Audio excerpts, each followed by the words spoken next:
was a pretty like that's a pretty intense. I kind of actually went through it almost maybe a little too fast, but quickly, a lot quicker than I did in the in-person. Covered the same material, but the whole Lightroom import export thing, and you're fine, Marilyn. It's okay. Yeah, it's okay, Mike. It's fine. But the Lightroom export import or import export in the Flickr uploading, most of you did okay. I know Samantha's having some issues, and that's okay. There's a few people in the other class. Some of it I think was with the phone, and creating albums is kind of rough. Um, with the Lightroom, the main reason we're using Lightroom, and I just want to emphasize this, is mainly to convert the RAW to a JPEG. It's also a really good editing program. In my opinion, a lot more streamlined and effective than Photoshop, opening up one photo after another. But I want to say this, if you're really struggling with converting your RAWs to JPEG and you're struggling with Lightroom, you also have Photoshop. So if you want to go ahead and do it 30 at a time, open your image and then save it as a JPEG, you can do that. But it becomes problematic because your sizes can be a little bit off. And that's the other good thing about Lightroom is it resizes everything for you. So you're going to have to know how to change size in Photoshop. Unfortunately, in this class, this is more of camera skills, so I can't really dive too deep into Photoshop and Lightroom, but I will go back into Lightroom a little bit more. But let me know if you're just having issues with Lightroom. And if so, I mean, you'll just have to use Photoshop or another way to convert your RAW to JPEG. Or at the very worst, you can just shoot in JPEG. But the problem with that is you're really going to just destroy the fidelity of your images. And I know not every image matters, not with anybody. I mean, I take photos I don't care about. Like, if I take a series of three, I only will use one. But at the end of the day, I like that I shoot in RAW because I have that editing fidelity there. And that's why we do it, right? So anyway, just want to get that out there. And I'm going to talk to the other class next week about that as well, because there are some people struggling with it. So if you are, let me know. And we can try to figure out another solution. So what today is going to be, and it's not going to be as long as last week. Last week is probably the most like heavy informational lecture. That one in Aperture, when I talk about Aperture, it gets pretty heavy. But now we're really going to start talking about camera skill operation and why this class exists. Okay. And the reason this class exists is one reason only. That sounds a little bit specific, but the main reason is to learn how to use a camera in manual mode, right? That's why hopefully most of us are here. Creativity is a big part of it. And I really just want to say, I really loved what you all did for your self-portraits. There was a lot of really good creative work. And I saw some students using long shutter speeds and doing some stuff with the camera that was some advanced techniques. So I was really impressed with that. And beyond that, I liked that I saw quite a few very good photos, very good. And we'll look at some of those if we have time. Like I don't like to carry the classes too long, but we will have some student critique.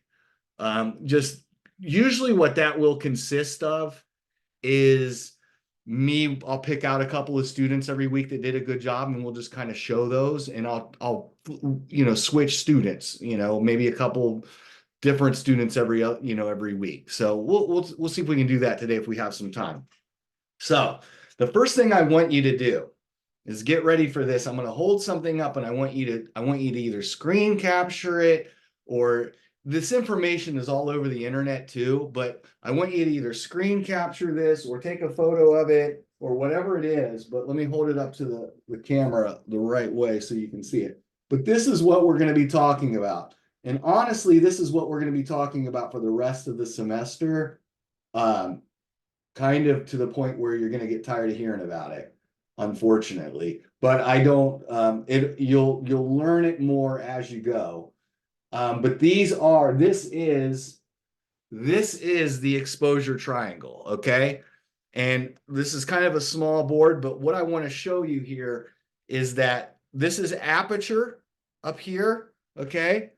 And we're going to go through a video here in a second, and then we're going to talk about this video. I don't show a lot of videos in this class, but this one video is very important.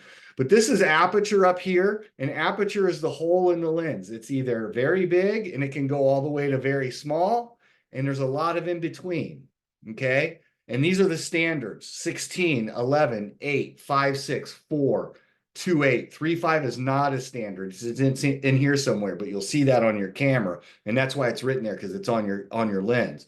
But 2.8 is a standard aperture. 4, 5, 6, 8, 11, 16. Now, there's more light being let in here, obviously, because the aperture is bigger. And I'm not taking a deep dive into aperture tonight, but I just want you to see that. It's a function of your lens, aperture is, okay? Then the second thing on this chart is shutter speed. And again, there's more light over here, less light over here. This is a 15th of a second, which is very long. It's like an eternity in photo terms. That's a really long shutter speed. In real life terms, if I said run across the street in a 15th of a second, you wouldn't be able to make it because it's a really short amount of time. But in photography terms, a 15th of a second is very long. Okay. And then this goes all the way to 1,000. And 1,000 is kind of a key shutter speed to think of, because if you think in terms of 1,000, it'll always take you to 500, 250, 125. Then a 60 is a little bit weird. They don't make it 160. What would that be? 162 and a half. They don't do that on purpose to just kind of keep it an even number. But all the other ones, 500 is a half of 1,000. 250 is a half of 500. I mean, you'll see that. But 60 is a little bit different. Then it goes to 30, 15th, and it goes to an eighth. Okay, and you don't need to memorize these, but the point of these is that they're all doubles and halves of each other. When you go from 2.8 to f4, that's half the amount of light you're letting in. And it looks weird. You'd think, well, I'm just going from this size circle to this size circle. How can that be half the amount of light? But it is, just by the way physics of circumference of circles works and how much light is being let in. And it's the same with shutter speeds. A 15th is twice as much light as a 30th, or if you go this way, a 15th, if you go from a 30th to a 15th, you're letting in twice as much light. But if you go from a 15th to a 30th, you're letting in half as much light. Okay. And that's what it all is doubles and halves. And again, this is just kind of a general overview. And then ISO is on the bottom. And here's the least amount of light, ISO 100, which a lot of your cameras start at 200, but there are 100 ISO on your camera. But 100, then it goes to 200, and it doubles to 400, then it doubles to 8, then it doubles to 16, then it doubles to 3200. That is your brightness of your screen, of your sensor. How sensitive to light is your camera's sensor going to be? The catch with the ISO is that the higher you get with it, yes, the more light you can capture. Absolutely. It's way more sensitive to light, but the quality suffers. The images start to degrade on you. They start to get pixelated. They start to get like green spots or magenta spots, or a lot of issues happen with ISO. So the rule with ISO, and he's going to say this in the video, is ISO, keep it low. You want your ISO to always be as low as you possibly can be, but there's a reason it goes high, right? You want to keep it low, but you can't always keep it low. You can't have 100 ISO in indoors, even without lighting. If you even like in here in this room, if I tried to shoot with 100 ISO, it'd be horrible because I wouldn't have enough light. It would be too dark. So indoors, I usually shoot, and you might want to write this down. So the rules that I've kind of made up, but it's kind of a general photography rules. Bright sunny day, if you're outside and it's a bright sunny day, which we're not having a lot of right now, you'd want ISO 200 or 100, okay? Then if you're indoors, like in your house, you want ISO 400 to 800. But then if you're like in a dark, like say at night, or in a bar or a concert or something like that, you really want your ISO to be like 1600 or 3200. All right. You can't always keep your ISO at 100, or you just won't be able to get an exposure. Okay. So with all that being said, we're going to watch this video really quickly and then just kind of discuss that.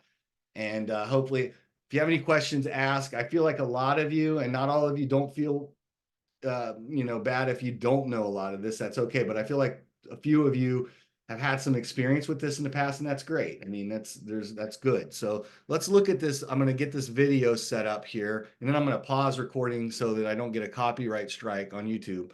I do have all my stuff, credits to the YouTube people, but I still, like, sometimes they give me copyright strikes, but we'll just pause it. The guy that I use here, he messaged me and said, he said, feel free to use my videos anytime. He was fine. So, but, all right. So going to the class, and then I'm just going to go ahead and, we'll pause recording. Hopefully that made a little bit of sense. Now, if this is the first time you've ever really looked at these numbers or heard of these numbers, it's going to be a little bit, right? It's a little much, but it's one of these things. The beauty of this is the more you do it, even in this class, like the more next few weeks doing this, the more you'll start to understand it. But you have to do it. Like, you just have to go out there and fiddle with it and say, the main thing is looking at that light meter. And if it's too bright, turn it down. That's called exposure. If it's too dark, you turn it up. And we're just going to use shutter speed right now. And like he said at the end, shutter speed's not the only thing that changes that, right? Because if you make your aperture smaller while you're, in that lit situation, and you decide you're going to make your aperture smaller, that's going to let in less light too. So your light meter is again going to go dark on you. If your ISO was, say, up at 800 and you made it 100, it's going to make it go dark on you. So again, I know repetitious, but set your ISO first. And I really wouldn't go 200. Okay, that's another thing. I said 5.6. I can't tell you because I don't know what lighting situation you're going to be in. I mean, it could be a room or it could be outside. I don't know how much light you're going to have, but I can tell you that yes, ISO, keep it low, is a good thing. But I would even say for this, when you're learning, a 400 ISO is not going to be bad. Okay, neither is an 800. So if you're doing some of these shots, especially if you're doing, say, emphasize color, and say you go into the grocery store in the produce department and you want to take a photo of bananas, right? You're not going to want to be at 200 ISO. Even though a grocery store can be pretty bright, it's darker than you think in there compared to like the bright sun. So don't be afraid to go to like 400, okay? Or there's like 640 in between. I hate the in-between numbers because I think they throw people off, but there are numbers in between that you can go to as well. But don't be afraid to go to 400 or 800 if you're indoors, even 1600, okay? Once you start getting up to 3200, it starts to get really grainy and not look good, especially if you have like an older camera. If you have a modern camera, like in the last couple of years, high ISO looks pretty good anymore, but it still doesn't look as good as low ISO. But my point is, you don't have to be at 200 ISO, okay? Don't think you have to be there. That's not like a chain that you're chained to. You can make your ISO higher. My thing is, don't correct your exposure with ISO. Don't use it as a way to go, oh, well, I need it just to be a little bit lighter, brighter, so I'm going to bring my ISO up one notch. Don't do that. Use your shutter speed for that. But set your ISO at 408 or 800 and don't be worried about that. Hopefully that makes sense. Aperture, keep it at 5.6 for right now. Okay. And then, like I said, just use shutter speed. So really quickly, and I'm going to have a whole lecture about shutter speeds coming up in about 2 weeks. Okay. And we're going to do one about aperture as well. But I want you to know something about shutter speeds. And what it is I'm going to put a little star right here. It's an upside down star, but there's a star right there under 1/60th. The reason I want you to pay attention to 1/60th, it's an important shutter speed. And the reason it's important is because once it gets slower than a 60th, you start to see blur in your images, okay? If you're hand holding a camera, even at a 60th, and you shake your camera as you're taking a shot, it will be blurry. So what happens is when shutter speed gets too long, if you're moving your camera, it's going to record that movement. right? Because it's just on one frame and it's going to record whatever movement. So you'll start to get blur. Now, if you're at 1/60th and you get a little bit of blur in your images, I'm not going to hold that against you. But when you start going to like 1/30th or 1/15th or 1/8 or 1/4 or 1 second, if you had a shutter speed of imagine that, like a 1 second's a long time. If you had a shutter open for 1 second and you go like this with your camera, it's going to just be all blurred. So my point is, once you get to a 60th, hold your camera really still if you're holding it, or use a tripod if you have one. If you don't, that's okay too. You can also do things like set it up on the edge of a table, like I said before, and try to hold it still that way, but it's not as good as a tripod. But just keep that in mind, and at 1/60th and longer, it will start to blur on you a little bit. Okay. And that's okay for right now. If I see a few blurry pictures because you went to 1/15th, don't worry about it. The next thing is, this is emphasized color I'm talking about, and I'm going to get all of that set up on the weekly course thing, is that this is going to be fully manual. You're going to be shooting. What's due Friday is perspective, which you can shoot in auto for perspective, right? Like you can shoot, you should use your DSLRs, but you can shoot in auto for perspective. But the next one, emphasize color, we're going to be shooting in manual. Okay, full manual, capital M, which like he showed you, and I'll do it too as well. It looks like this on your camera. Let me move my thing down here. M, like right there. So that M is right there next to that dash, right? I'm in M, manual mode. And that's where you want to be for emphasize color. Okay. Does anybody have any questions about that? Okay. All right. So good. Yeah. Let's make sure. Okay. Okay. All right. So, and one last thing about all this is that's not the last time any of this is going to be discussed. I just want you to know that. Like, this is the class. Like, this is what needs to be learned. And the more you do it, the better you get at it. Okay. From here on out, I will talk about these concepts constantly, but I will also start throwing in other things like light. And why is light important, and how to introduce light into your images, how to use your own light. And one of the things I talked about with the first class was now I've never looked this up, but in my opinion, just as there are two types of light, okay, in the solar system. There's either natural light, which is the sun, right? That's our only natural light. Some people say, well, if you light a fire, that puts out light, but that's sort of human created light too. And I know it can happen organically, but just hear me out on this. You have natural light, which is the sun, and then you have artificial light, which is human created light, which can be light bulbs, which can be mainly light bulbs, but it can be other things like lasers or whatever it may be. But human created light is anything that's artificial light. This light above me is human created light. Natural light is the sun. So why am I saying all this? Well, basically because they have different powers, right? Like the sun is by far the most powerful light. If you go out on a bright sunny day, you're really not going to get that even in the studio most of the time with huge flashes. The sun is really the top tier of powerful light. But after that, some of us I know are not, as young as others, but so some of us might remember back in the 80s and the 90s and the early 2000s, we had what were called tungsten light bulbs, which were before the LED bulbs. And what those were bulbs that burned a filament inside of them. And when you turn those on, they would be pretty yellow. They would actually put out a yellow light.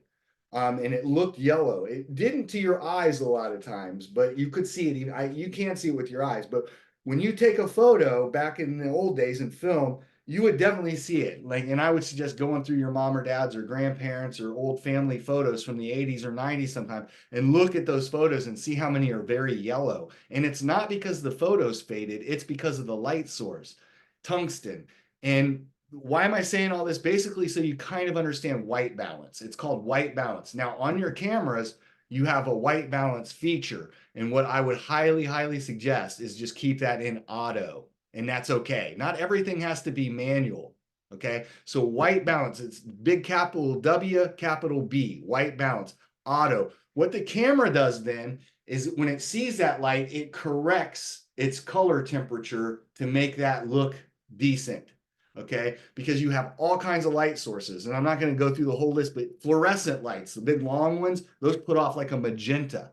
Okay, so green corrects that. So the two bars you'll see in Lightroom that correct light are blue to yellow. Okay, so blue is over here, yellow is over here. Blue is the opposite of yellow. The more blue you add, the less yellow you get. And the higher the temperature of the light, the more it becomes blue. It's why the sky is blue, because the sun is a very high temperature light. And when I mean temperature, I don't mean warmth. I mean actual temperature of the light itself. It's degrees Kelvin, not to get too deep into this, but the higher the temperature of the light, it goes to blue and then to bright white, just bright white. If you look at the sun, don't stare at the sun, but it's like, it's a bright white light. And it's when it starts to, the atmosphere sort of cools it down a little bit to where it becomes blue. All right. And I'm not trying to go off on the deep end on this, but the other end of that is yellow. When the light temperature starts to get really low, it becomes yellow. And those tungsten bulbs were not putting out a lot of light. So that's why they were yellow. Okay. And the other spectrum is magenta and green. And that's just because it's a different light sort of mechanical setup. So those fluorescent ones tend to waver between magenta and green. And I'm just telling you that. So if you ever see a really magenta photo, it's probably because there was some fluorescent light and your white balance was off, and you can just fix it with green. All right. So it's just something to keep in mind in editing. But with white balance auto, you should get pretty good exposures. And I also say this because this is emphasized color, and I want you to be kind of aware of the color of your images. All right. So not too deep of a dive into that, but that's sort of all lights put off a different kind of color, and then you got LED, which actually can even physically make it purple or red, and those are cool. So if you have an LED lights at home and you like playing around with the different colors, you could use those for this emphasized color a little bit. I'm going to show you some examples of student work in emphasized color here in a minute, and sort of the idea behind this assignment. Okay. But again, hopefully you all screenshot that. This is all on the internet too, just to let you know again. Standard apertures, shutter speeds, and ISOs, okay? But if you need to see that again, I'll be holding that up a lot during the class. All right, so enough about that stuff. I don't expect you to be experts in it today, right? It's like I said, use. Let's now talk about our assignment, which is emphasized color. And hopefully I brought my notes. I just want to make sure I didn't miss anything. Yeah, there's a little bit I want to talk about selective color and editing. What I'd like you to not do on this assignment either is edit too much, but if you feel like you want to play around in Lightroom a little bit, it's okay. All right, just don't over edit. If you do, I'll say so, I'll tell you, and not in a mean way or anything. I'll just say, hey, maybe lay off the editing a little bit more, just so I can see your exposures. But so Lightroom, we already kind of did. Yeah, we did that last week. So white balance, I talked about a little bit. Okay, we're good. We're gonna look at, we're about done. All right. We're gonna look at some student examples of emphasized color and what the point of this assignment is. So I'm just gonna say that before we look. I'm gonna get to the page. But the point of this assignment, emphasized color, is not just to find something colorful and photograph it, even though you can do that. That's part of it.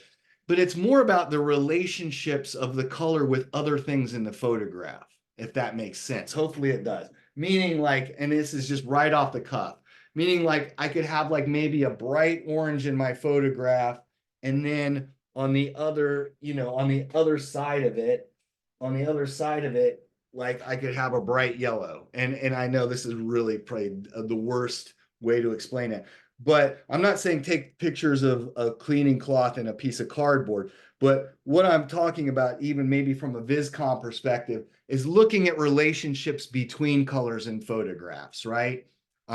So, and again, once we go through this, it'll make more sense, and I'm sure it already does anyway, but it's the relationship. So you can have a cool color next to a warm color and maybe see the difference between those and that kind of thing. So let me go to Flickr, and I think once you see these student examples, it'll really help. And again, you all know at this point these are on my Flickr page, but we'll go here. and I'm on my Flickr page, and I'm going to go to, move this out of the way real quick too. Going to my Flickr page, and we're going to go to albums, and we're going to go to emphasize color. And the first one is like probably the most basic example, but it works. And it's the relationship between kind of a bright pink tennis ball and a windowsill. And yes, it's not the most Pulitzer Prize winning photo. The leading lines are decent. The composition is decent. It's clean. It's concise. There's not a lot of other extraneous information, but it's just emphasizing the bright pinkness of this ball. Simple as that. Yes, it's right in the center.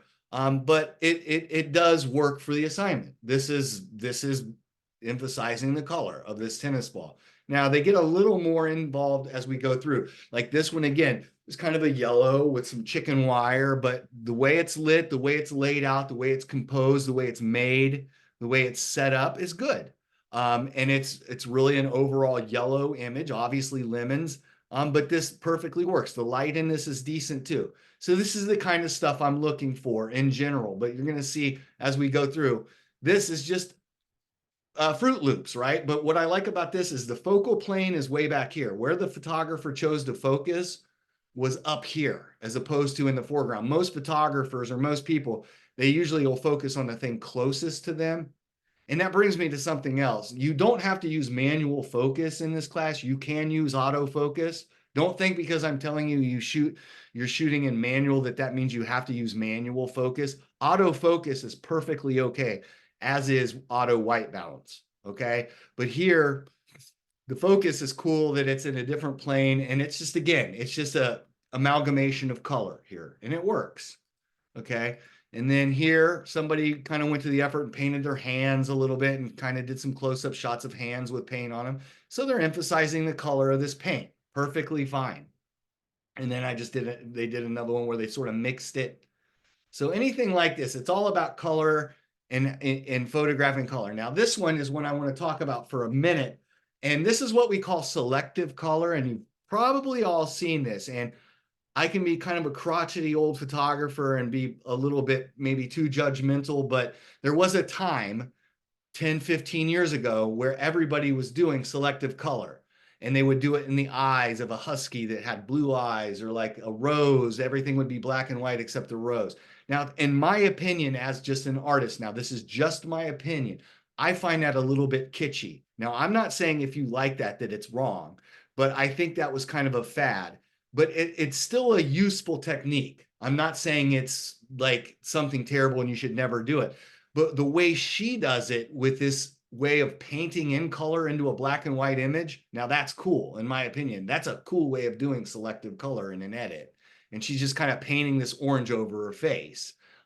So long story short, sometimes there's cool ways to do things, and sometimes maybe stuff that's a little bit kitschy or a little bit, overdone or whatever. But whatever your taste is your taste, and that's fine. I just think this is a cool way of doing it. So, and this is definitely emphasized color, just kind of emphasizing the streak of color in this image. And it's also kind of odd that she made it like orange. It's not really her skin tone. So interesting anyway. And then here's another one that she did. So this is kind of a completely opposite idea. Here she's using editing, and here she just uses a clear glass cube, and she has a fast shutter speed of a 500th of a second. Okay. And the reason I know that that's fast is because it stopped all the action of this food coloring hitting this water. It almost stops in mid drip. You can even see the drop up there, right? Because that's a fast shutter speed. If this would have been a long shutter speed, a lot of this would be soft and kind of blurry. But why is this emphasized color? I mean, it kind of answers its own question because it's really emphasizing this blue.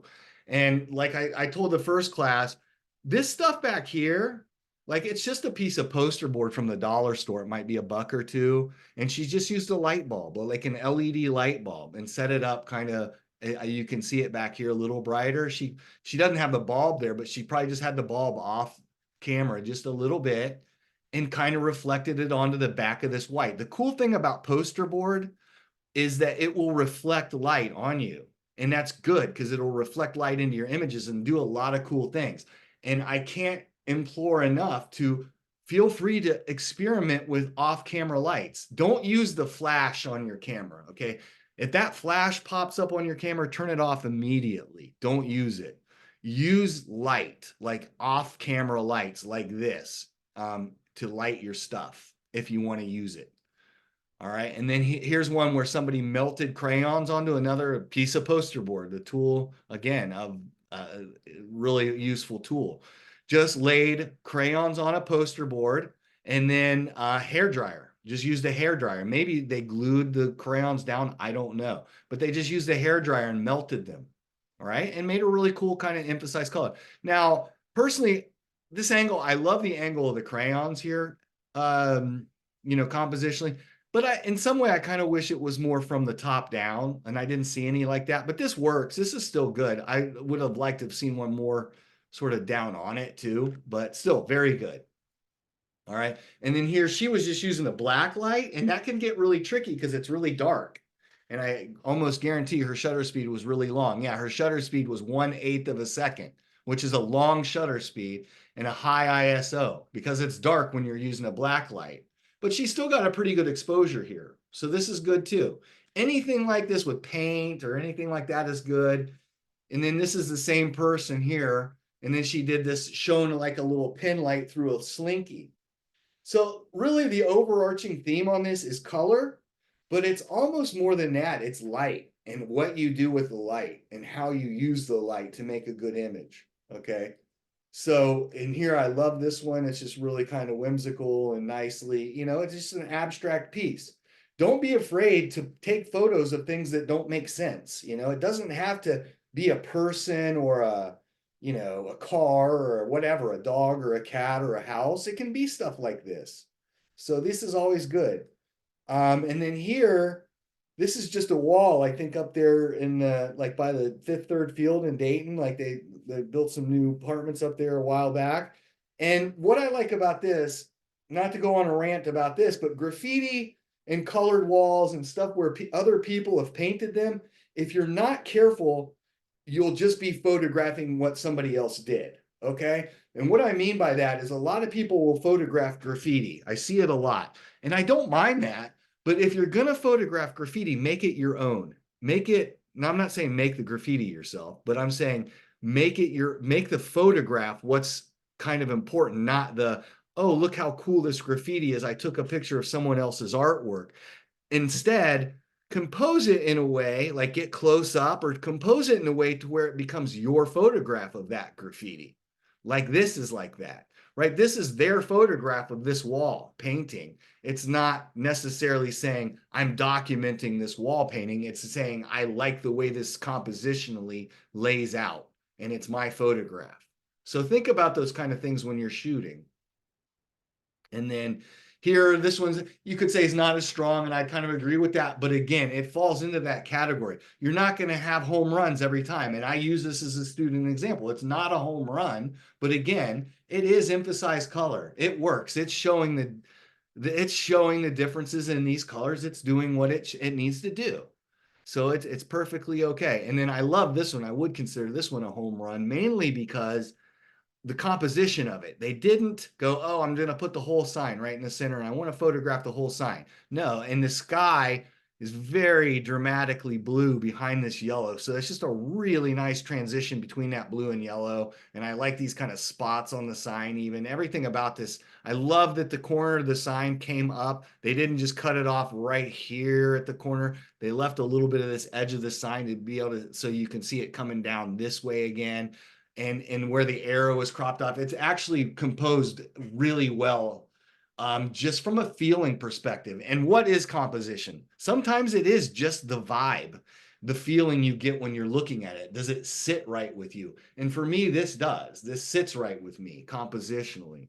So, and then this one is like, I think, well, somebody told me in last class, I thought it was just like styrofoam in a box, but it's bedding, right? Like that eggshell bedding on a foam mattress.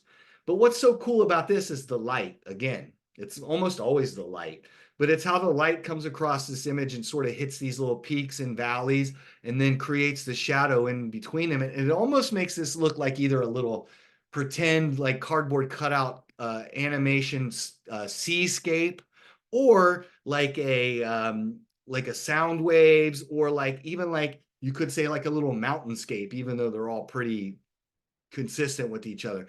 But it creates almost like a little landscape. And that's what I love about this. You're taking away what it is objectively, a mattress or whatever it was, and you're making something else out of it. And really, even the way the blue gets a little bit darker in here and it falls out of focus. Now, the beauty is, now this was at a really shallow depth of field of f1.4, and most of you do not have that on your lenses. But even at 5.6, if you get close up enough to something at 5.6 and focus on it, you'll get this nice soft background a little bit too.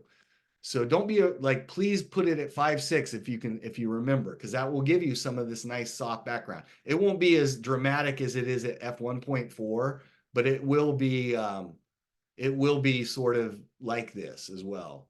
So, and then here, all this is like some lichen or, you know, some green, but it's just the way it's in this kind of clinical white background. And I love the light coming in here through here in the back window. There's good light in this.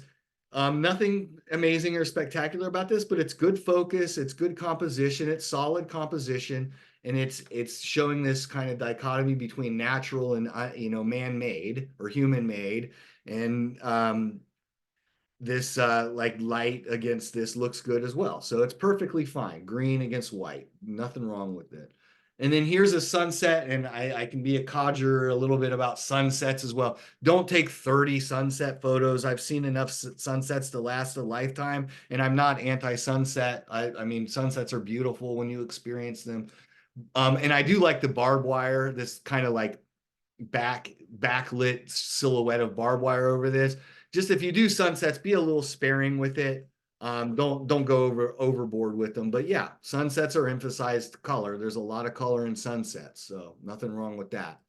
And then this is like a studio piece, and I think it was I forget her name. It's been a long time, a few years, but she took studio before, so she kind of had some experience. So she just did some studio emphasized color, perfectly fine. But what I would say is between this one and that one, we go to this one, and I kind of am drawn to this one more than even this really kind of clinical sanitized studio piece. I like this one a little bit more as far as, because maybe it's that soft depth of field, but it just feels more kind of organic, and it just kind of happened naturally. But it feels like the photographer just kind of found this and said, that's cool. This is and compositionally, yes, it's a little bit right in the middle, but it starts up here and it leads your eye down. So compositionally, it's not bad at all. But again, another little interesting image in somebody's sewing room, I'm guessing, right? But very good. And then this is just a young lady that had a record collection, and she photographed some of her different colored records, and she did some other stuff too. But this works. Bright yellow. It's a bright yellow record. So there's a lot of variation. I mean, this is kind of your typical great photo. I mean, very good in focus, sharp photo of a cardinal, which I kudos for that. So it's, but and it's good. It was cropped a little bit, obviously, because it's a square. So they probably had to crop in pretty far to get that, but it holds up. So even something like that is fine. Um, and then this I really like. This is one of my favorites in here because of it's like gumballs, or maybe it's beads, but I think it's gumballs just sitting in the bottom of a glass container. And you see the reflections, and I really like the way this is composed as well. Yes, it's symmetrical. Symmetrical is not always bad. Symmetrical can be good. And here's my rule on symmetrical. It's not really a rule, but my philosophy on symmetrical is if it looks on purpose when it's symmetrical, then it's good symmetrical. If it looks intentional symmetrically, it's good symmetrically. When it looks like it's accidental, where you just put something in the middle and you didn't really think about it, it usually shows. But this, I can kind of tell that the photographer did this intentionally. And I'm sure that makes sense. But that's kind of my philosophy on symmetrical anyway. All right. So, and then here's just light reflecting off of one of those, like, I don't know, fake gator skin bags or something. It's obviously fake. And then there's a, you know, it's got its own characteristics of whatever the material is, but then there's some light hitting it over here, perfectly fine. It can be textures and abstract, okay? So, and then this one, not that exciting of a photograph, but actually one I really like in this group, because of just the way it shows this dichotomy of this yellow against this brick gray wall, and it's composed well. Again, you might not think it is, but it actually is pretty compositionally sound. The triangle here is to the and on the left third or left third and weighted. You know, the bottom third is kind of this darker concrete down here, and then you have this leading line of this beam going in. So very simple, but sometimes that's a good way to study composition, is to find stuff like this, very simple, mundane things like a sawhorse sitting somewhere, and try to compose it. And that's what they did here, and I think they did a good job. And then here again, sort of the same thing. It's a control valve to some water thing, right? On some blacktop, but it's composed really well, right? This is sort of centered up and down, like the middle of this is right through the center, but that's okay because this is sort of to the left, and this right here, right up in the corner. When you look at this, me personally, I won't speak for you, but when I look at this, I can say, yeah, I think this photographer really looked through their camera and took this shot very intentionally. And that's kind of sometimes all composition is.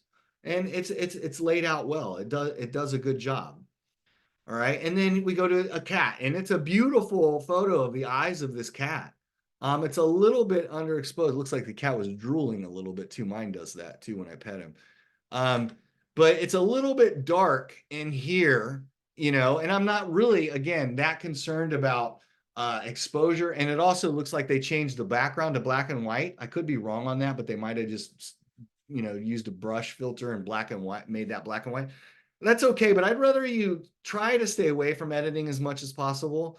Because this one does kind of look a little bit over edited in my opinion, but it's still, it's really, you know, these eyes are pretty spectacular. So that's cool.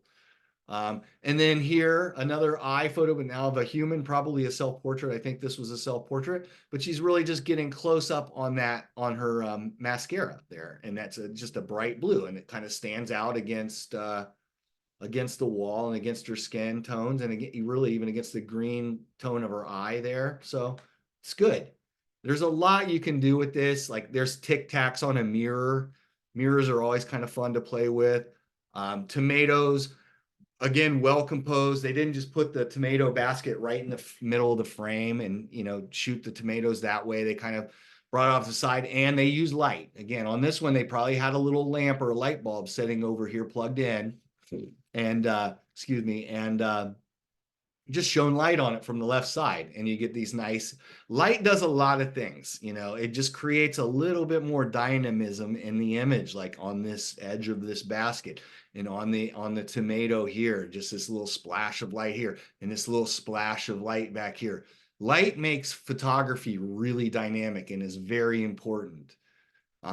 And then here again, light now coming from the left side on a cut strawberry, again on poster board, or maybe that's on a white piece of plastic or something.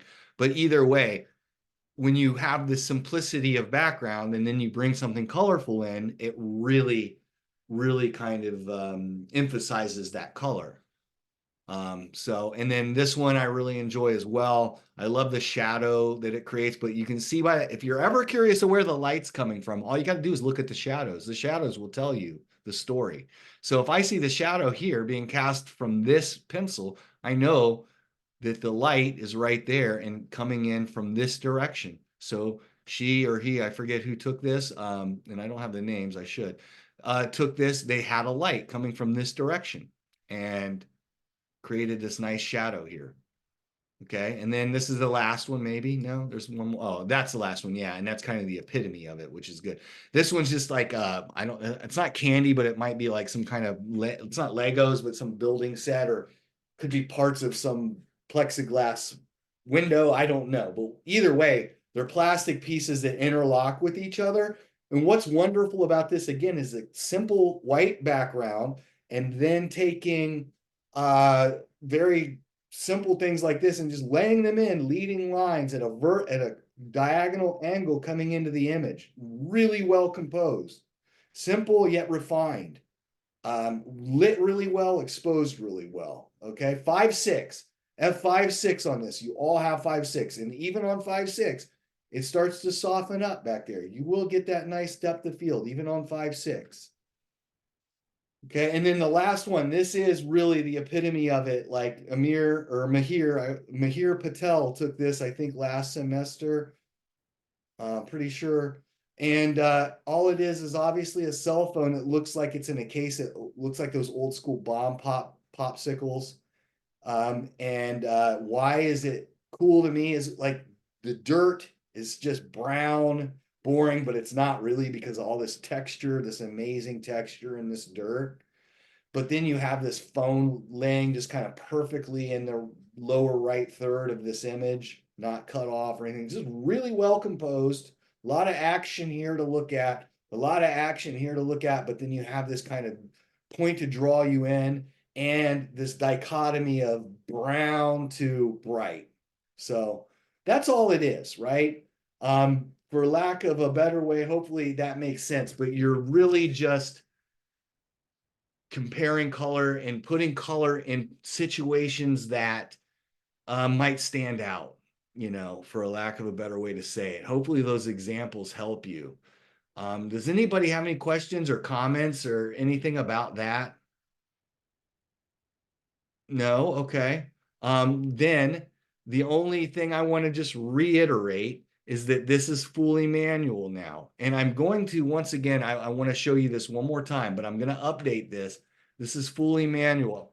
The emphasized color will have to be fully manual, but I'm going to update. I'm going to go here really quickly to our eLearn and I'll be done.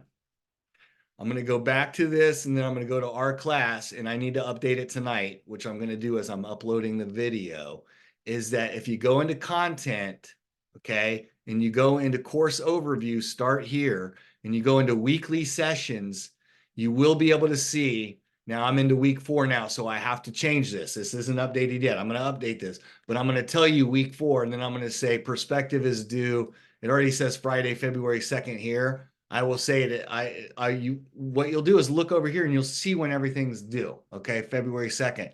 And I'll also tell you what I lectured over this week. Okay, so and then again, I put perspective is due again here. And then this will be for you. It's a Zoom lecture, but that's really kind of who cares, right? But either way, I'll tell you when things are due and what's being assigned right there. So I just wanted you to know that. So you've got that to look at if you get confused. But everything's due on Friday. So this Friday, what's due is perspective at midnight, right? The end of Friday. And we'll meet next Tuesday. And then the Friday after next Tuesday, this emphasized color will be due. Okay. And that's it. And we'll just keep going like that throughout. And I also put shadow play is going to be the next one. You don't have to worry about it right now, but I moved shadow play ahead of shutter speed, creative motion, because in my opinion, shutter speed is a little more scientific, and I'd rather give you 2 weeks to just be a little bit more creative with your manual instead of having to worry about looking at the numbers too in depth. So you'll have 2 weeks, this one emphasize color, and then shadow play to sort of shoot manual, and then shutter speed, you're going to be shooting manual as well, but now you're going to have to really be controlling your shutter speed because we're going to be doing some special things, okay? With it, making motion. But when we get to there, I'll explain all that. So shadow play will be what I'll talk about next week.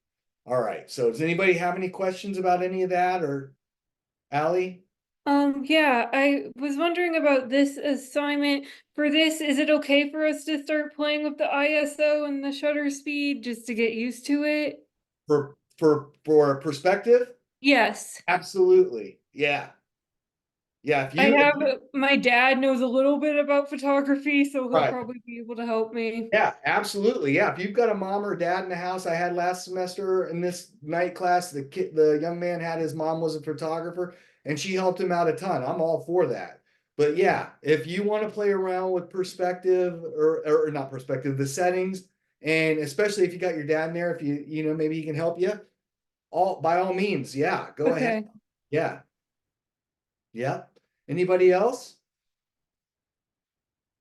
Okay, well, hey everybody, good job on the self-portrait stuff. I was really impressed. And hopefully looking forward to seeing our work as it develops. So far, you all are doing great. So keep up the good work, and we'll see you next Tuesday. Okay. All right, I'm gonna stop recording.